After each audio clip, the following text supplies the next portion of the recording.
Hey there! Did you know Kroger always gives you savings and rewards on top of our lower-than-low prices? And when you download the Kroger app, you'll enjoy over $500 in savings every week with digital coupons. And don't forget fuel points to help you save up to $1 per gallon at the pump. Want to save even more? With a Boost membership, you'll get double fuel points and free delivery. So shop and save big at Kroger today. Kroger, fresh for everyone.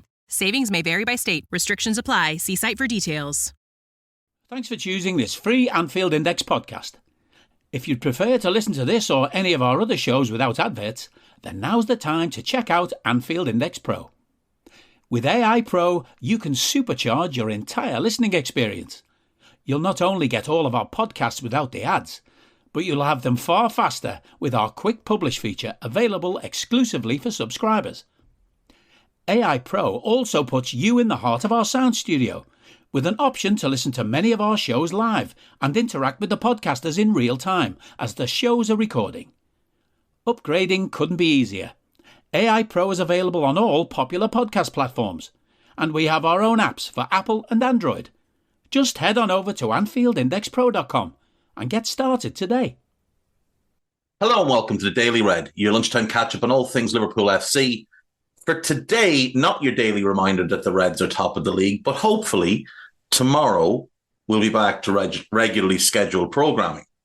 Right, folks, we face Sheffield United tonight in the Premier League.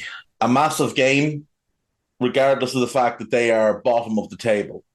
It's a 7:30 kickoff. In case you thought it was an 8 o'clock, it's 7:30. So make sure you're watching in proper time. The United-Chelsea game, I think, is 8:15, which is why ours is that bit earlier. They're bottom of the league, and they are not good at all. But they still need to be respected because they are a Premier League team for now. They do have some good players. Ahmed Hodzic at centre-back is decent. Vinny Sosa in midfield is pretty good. Gus Hammer is pretty good.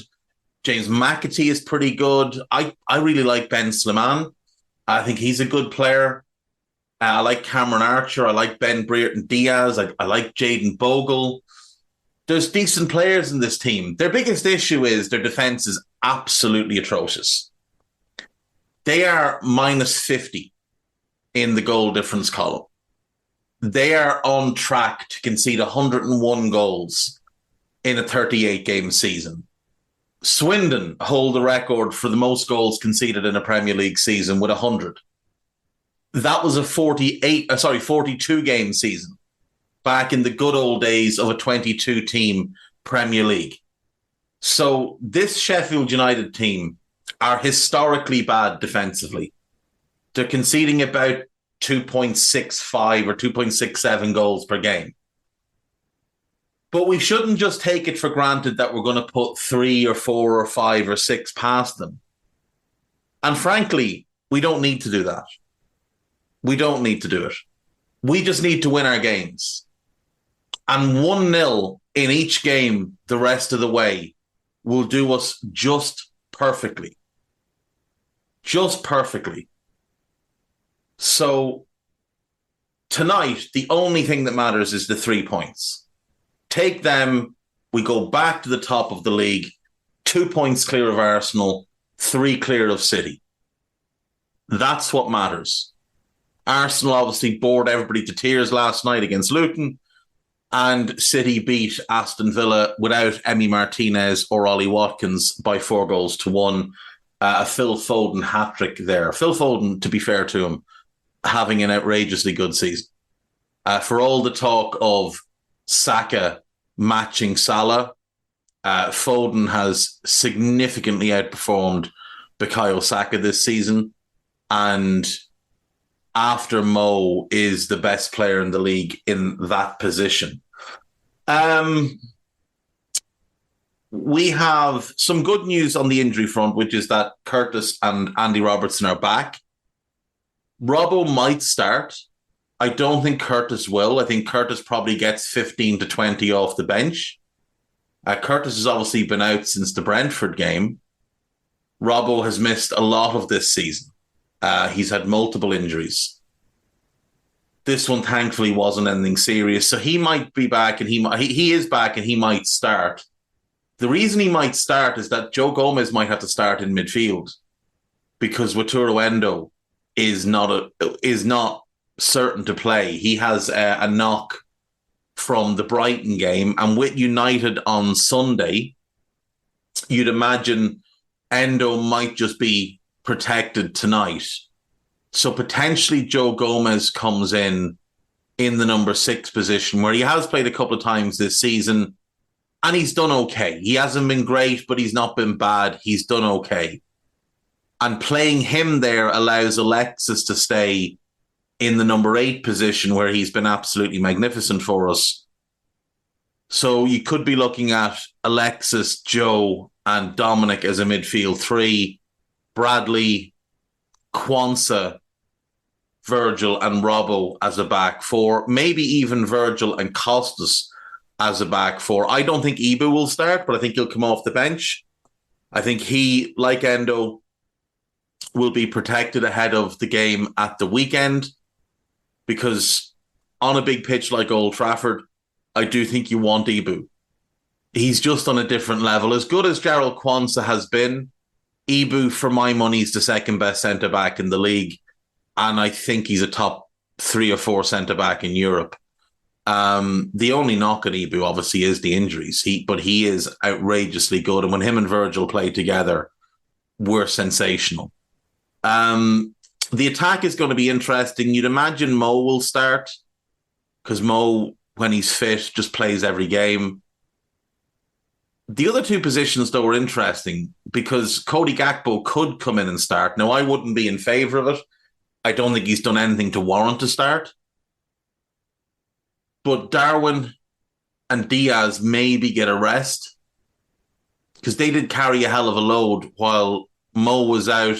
Obviously, that overlapped with Jota being out, and those 2 had to play a lot of football.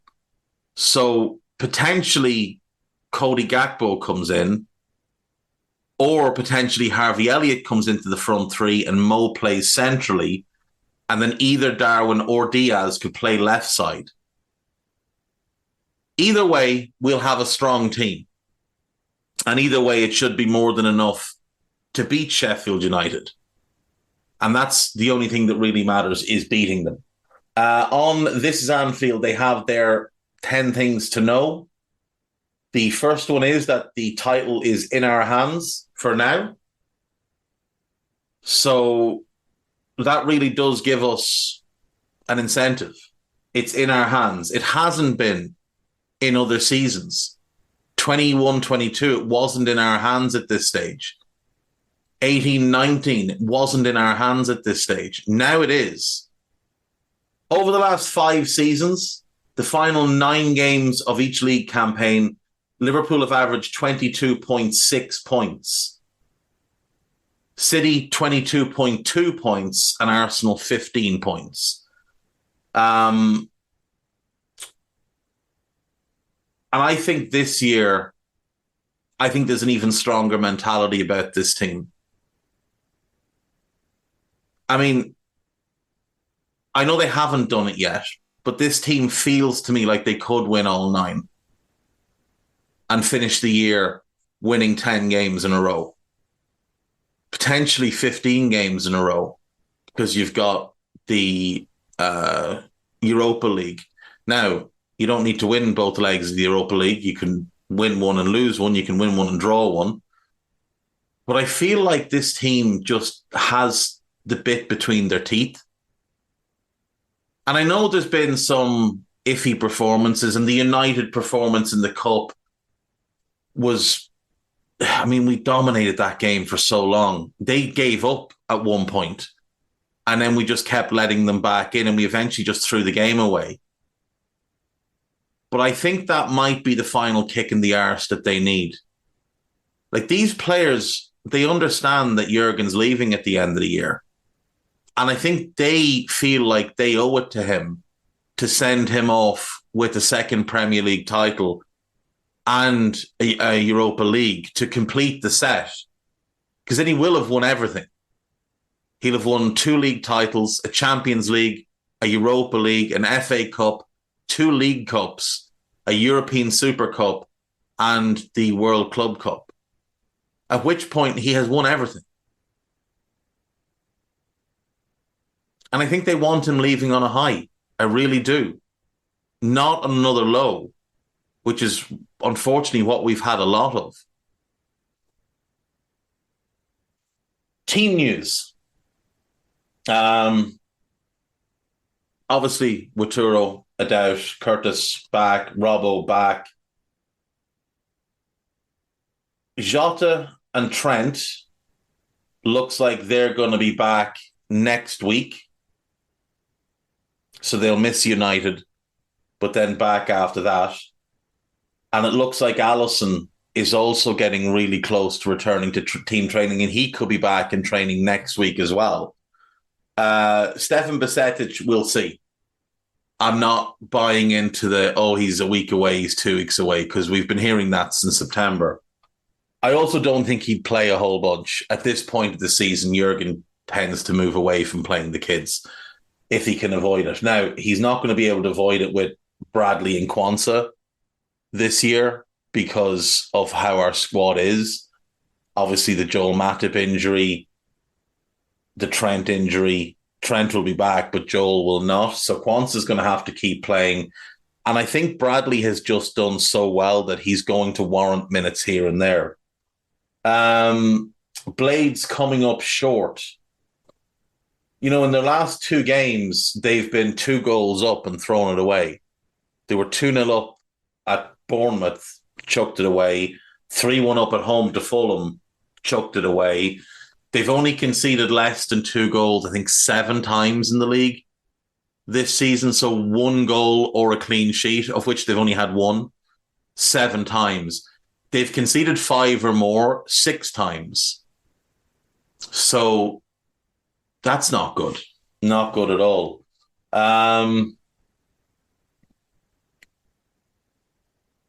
Joel Matip is back running.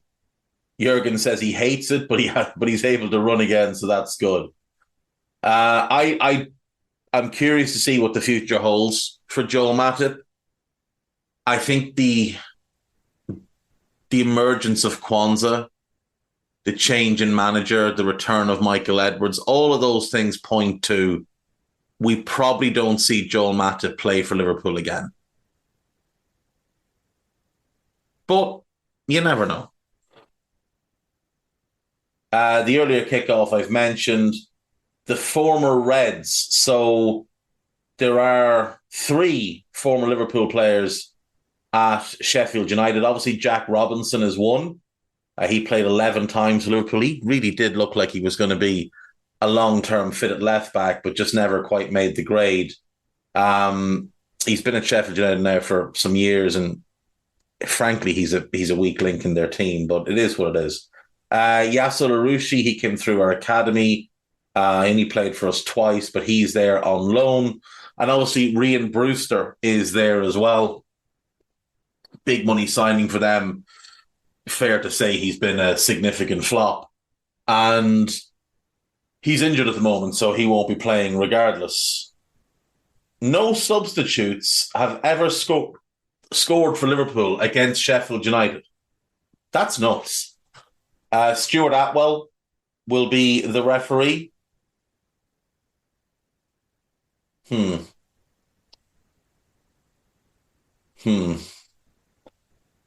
Atwell refereed the Fulham game. I seem to remember he was a bit ropey that day. This is Anfield. We'll have a match day blog running from 6:45 tonight with Henry Jackson steering the ship there. So do join young Henrold in the run-up to the game. Liverpool 19-year-old who can play anywhere has a very high-level potential. This is about Luke Chambers, who, by all accounts, is having a really, really good loan at Wigan. So I think next year under Amorim, he could potentially be the backup left-sided centre-back. So you'd have Ibu and Joe, Virgil and Jarrell, new signing, and Luke Chambers. Because he is sort of caught between being a centre-back and a left-back. And in the summer, Leverkusen wanted him, and it was to be the backup to Piero Hincapié. So it would make sense for us if that's the kind of role he can take on next year. There's a piece on This Is Anfield about potential lineups for tonight. You can check that out. Mo Salah names the two most underrated players at Liverpool. I don't know if fans agree. He says he thinks Darwin and Cody are underrated. But Cody hasn't done much to be rated either way, to be totally honest. What else do we have here? That's pretty much it from there. On Liverpool.com, I did my coaching badges with Ruben Amorim. Liverpool next manager option stood out back then. Gabby Agbonlahor actually talking sense for once. He did his coaching badges at the same time as Amorim. He now works for TalkSport, and Ruben Amorim's the best young manager in world football. So, you don't all glean the same thing from your coaching badges, but he had a lot of good things to say about the Sporting manager. There's a predicted team. There is a few other bits and pieces there, but nothing you really want to dig too deep into. There's, the usual transfer scuttlebutt and whatever else. There is a piece on the potential move for Archie Gray, which I'd be very much in favour of. I think that's a very special young player.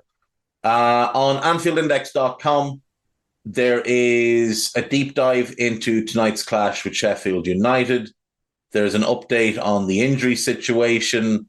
There is a piece on Alonso, a piece on our future. And then podcast-wise, there is the new Scouted, the press conference pod, Red Alert, if you haven't listened to that one yet, and Stat Me Up with Dave and Ben. So do check all of those out. And before I go and leave you for the day, I was contacted recently by a gentleman called Ben Quinlan, whose father, Stephen Quinlan, had written a book called Icons. And they were kind enough to send me a copy of it. And basically, what Stephen Quinlan has done is he's taken his favourite sporting memories and sporting icons, and he's written poems for each of them. So I've only just kind of started going through it, but I came across this one entitled The King. And the little blurb says, Kenny Dalglish, known as the King by Liverpool FC supporters, not only for his brilliance on the pitch, but off the pitch as well. And so Stephen has written a poem entitled The King. On hallowed ground, the best who played, from Glasgow found, a king was made. Worthy of throne, for glory and tolls, he'll never walk alone amongst 97 souls. To be born and bred, and all who sing, the king is red, long live the king. That's class. See you tomorrow. Bye-bye. We hope you enjoyed listening to this Anfield Index show. Please be sure to subscribe to our channel so future podcasts find their way to your device automatically. There's nothing quite like fan engagement, and we'd love to know what you think of anything discussed on this show. The best way to get in touch is over on our free Discord community, where both podcasters and listeners debate the hottest LFC topics 24/7. Sign up free now at AnfieldIndex.com/Discord. You won't regret it. You can also follow us on Twitter at Anfield Index and find us on Facebook by searching for Anfield Index. Oh, and before you go, we'd love it if you could leave us a 5-star review on your favourite podcast app. It only takes a couple of seconds, and it means the world to the people who create these free shows. Sports Social Podcast Network.